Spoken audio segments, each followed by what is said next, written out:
मुल्क में सियासी माहौल मुसलसल कशीदा है।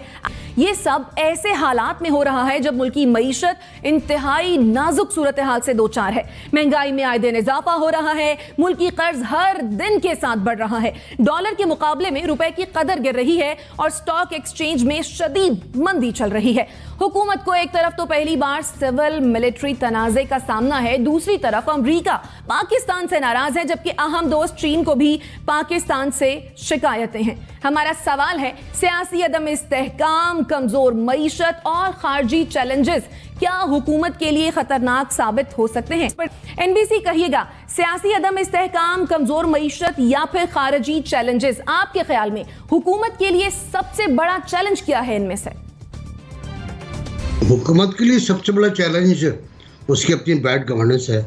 जब आपकी मईशत कमज़ोर है, आपकी इक़्तिसादी सूरत हाल कमज़ोर है, आपका बैलेंस पेमेंट आपके हक़ में नहीं है, आपकी रिजर्व्स मांगे तांगे के हैं, आपके यहाँ महंगाई है, गुर्बत है, खत इफ़लास से लोग नीचे जा रहे हैं, आप स्टॉक एक्सचेंज में ब्लड बात देख लें, आप 10वां दिन है आज वर्किंग डे, 8वां और आज मिला लें आप तो 10वां वर्किंग डे है स्टॉक एक्सचेंज में कि स्टॉक धड़ाम से नीचे गिरता चला जा रहा है। इतना गिर गया है कि मतलब इस हुकूमत का अपना रिकॉर्ड टूट गया है। ये हुकूमत को जो भी मिला था बहरहाल वो बहुत ज़्यादा था, 47,000 तक ले गए थे ये, और 47,000 से 7-8 रोज़ में अगर आप फिगर निकालें तो ये 43 पर आ गया है। इसका मतलब है इन्वेस्टर भाग रहा है, जो फॉरेन इन्वेस्टर है वो भाग रहा है अपना सरमाया निकाल के।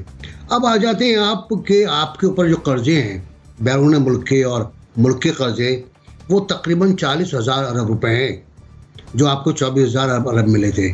उसके साथ साथ जो आपका सर्कुलर डेट है वो बहुत बढ़ गया है और नाकाबिल बर्दाश्त हो गया है।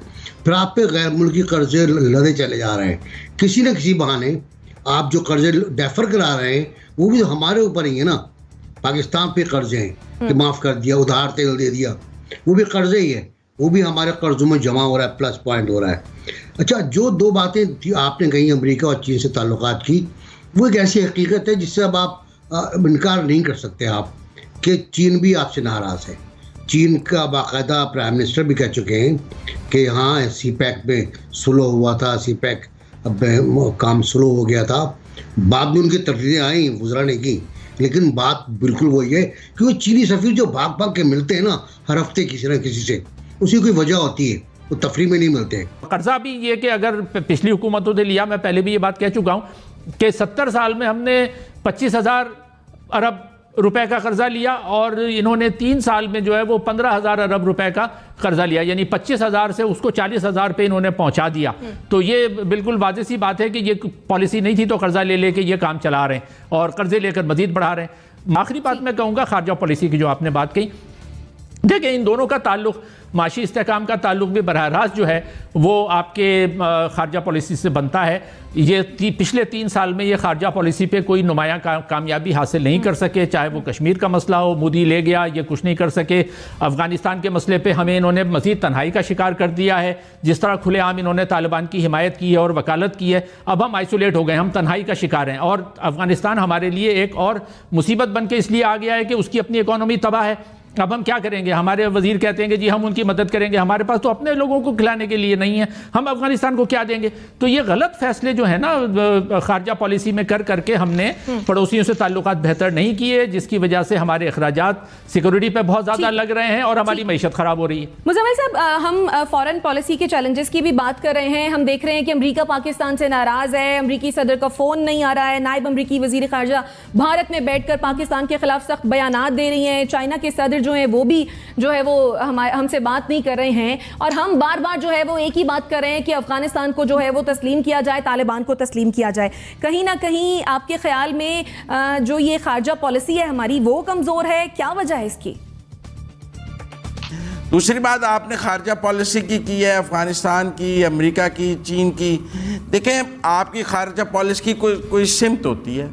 आप कह सकते हैं कि नवाज शरीफ की सिमत इंडिया की तरफ थी, वो मोदी से दोस्ती करना चाहते थे, उनके ख्याल में भारत से लड़ाई का कोई फ़ायदा नहीं था। आप कह सकते हैं बेनज़ीर भुट्टो की भी सोच यही थी कि शायद हमें भारत से इतना ज़्यादा तनाव नहीं बढ़ाना चाहिए, और मोदी इसीलिए उन्होंने राजीव गांधी को बुलाया।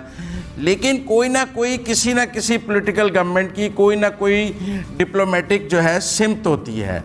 इनकी क्या सिमत है? अगर पिछली नवाज शरीफ की हुकूमत सी पैक के साथ बहुत ज़्यादा चल रही थी तो हमें समझ आ रहा था कि ओबामा जब इंडिया गए तो पाकिस्तान नहीं आए, क्योंकि हम सी पैक के साथ थे। हम हर वक्त चीनी सदर यहाँ आ रहे थे, यहाँ से चीन जा रहे थे, मंसूबे लग रहे थे, सबको नज़र आ रहा था कि अमेरिका नाराज़ है क्योंकि हम सी पैक को चला रहे हैं। लेकिन इन 3 सालों में तो हमने सी पैक भी नहीं चलाया, फिर क्यों अमेरिका नाराज़ है? मतलब हमने अमेरिका की सबसे बुनियादी शर्त सी पैक को फ्रीज करने की भी मंजूर की, उसके बावजूद अमेरिका नाराज है। इसका मतलब है ये भी बहुत बड़ा डिप्लोमेटिक फेलियर है कि हमने एक सुपर पावर को छोड़ के दूसरे सुपर पावर को खुश किया और दोनों का हमसे नाराज हैं, दोनों बराबर जूतियां मार रहे हैं। वो भी 20 महीने से बात नहीं कर रहा, वो भी 20 महीने से बात नहीं कर रहा। तो इसलिए मैं समझता हूँ उसकी भी कोई सिमत नज़र नहीं आती है कि क्या सिमत है इंटरनेशनली। हम एक दफ़ा हमने मलेशिया में कॉन्फ्रेंस रखा ली, फिर हम खुद वहाँ जा नहीं सके, फिर हम सऊदी अरब से माफ़ी मांगने चले गए, फिर आज तक सऊदी अरब नाराज़ है। पिछले हफ्ते वज़ीर ख़ारिजा सऊदी अरब का इंडिया आया, हमारे पास तो नहीं आया है। लिहाजा ये सब कुछ सियासी इस्तेहकाम के बावजूद जो इमरान खान साहब के ब्लंडर्स हैं। इसी तरह इकनॉमिक फ्रंट पे उन्हें कोई चैलेंज नहीं था ऑपोजिशन की तरफ से, मुल्क के अंदर से वो जो चाहते कर सकते, बिजली महंगी कर सकते थे, रुपए की कदर बढ़ा सकते थे, डॉलर कर सकते थे, जो उन्होंने चाहा उन्होंने किया। अगर उसके बावजूद रिजल्ट नहीं आए तो वो जिम्मेदार हैं।